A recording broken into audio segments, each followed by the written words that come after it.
When Chloe Goodison was a teenager, she saw another teenage girl collapse on SkyTrain. And it was only after paramedics arrived that Chloe realized the girl had overdosed and that naloxone had saved her life. Well, today, Chloe is 21 and she's executive director of NaloxHome. That's a nonprofit that she founded. It just got a $50,000 boost. Chloe, so nice to have you here. Thank you for having me. I'm so excited. And congratulations on this recognition, a little bit of a financial boost as well. What is NaloxHome? Yeah. How would you describe it? So NaloxHome Society is a BC registered society, and we're a team of 55 youth based out of the Tri-Cities, so Port Moody, Coquitlam, and Port Moody.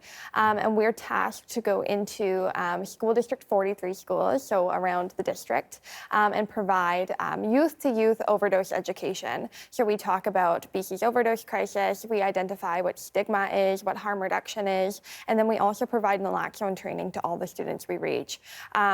We also have started to expand outside of the Tri-Cities too, which has been great, and we're just slowly growing across BC. Okay, well, what was your vision with this then? Again, starting out with something that could be pretty traumatic to witness. Yeah, so when I originally saw an overdose, I had no idea it was an overdose, and we were in the middle of an overdose crisis, and I knew nothing about it, and nobody on our busy SkyTrain full of people knew anything about it. And the reason I tell this story is just kind of to put into perspective how little people do know about our overdose crisis, because that was in the middle of it being declared a public health emergency, yet nobody knew the signs of overdose or how to help. So that really made me realize that this is something we should be talking about to students when they're young, when they're in high school, so that they're equipped with the tools to understand the drug poisoning crisis, but also make a difference when they're after they've graduated. I graduated high school in 2020, and I didn't ever learn about the overdose crisis, and I think that's a shame considering that over 12,000 British Columbians have now died of toxic drug poisoning. So I was able to kind of find the community support and the volunteers and the human power to help build this organization, and now we've reached over 5,000 students in School District 43 alone. That is amazing. Well, let's talk about that human power and the volunteers behind the movement. Why is it people come to you and say, this is important for me? Yeah, and I think the biggest thing that gives us an edge over anyone else doing drug education is that we're all under 25.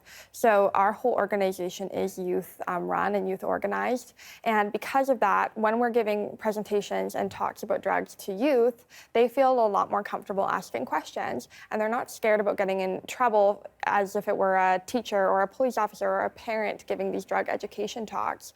So people come to us because we're former high school students and because we're young and the youth who we're talking to listen to us.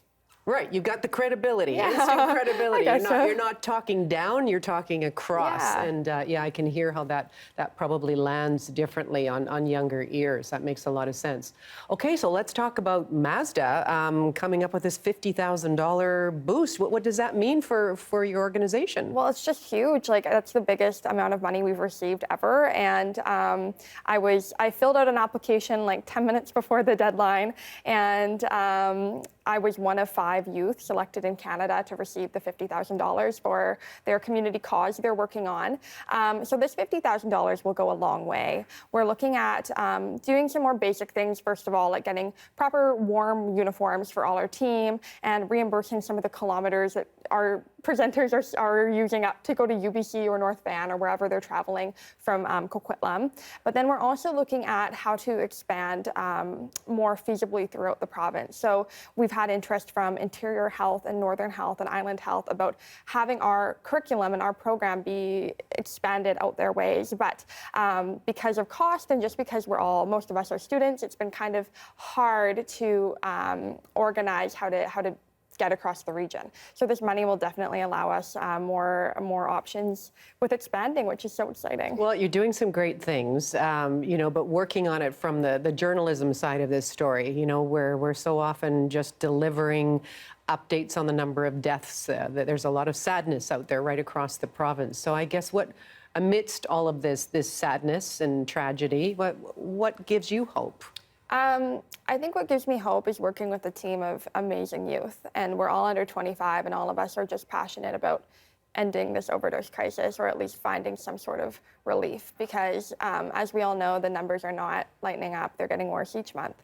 And being able to work with a team of the future generation, like we're all under 25 and we're all entering our careers and in school, it's very inspiring, and it's definitely a positive environment. And when you focus on the differences you can make at just a local level, even if you're just touching one life, like if you focus on that, you kind of offsets the tragedies that we're seeing with the overdose crisis. Well, it sounds like you've built quite an organization, and you're doing a whole lot of good. So thank you. Congratulations again. Thank you.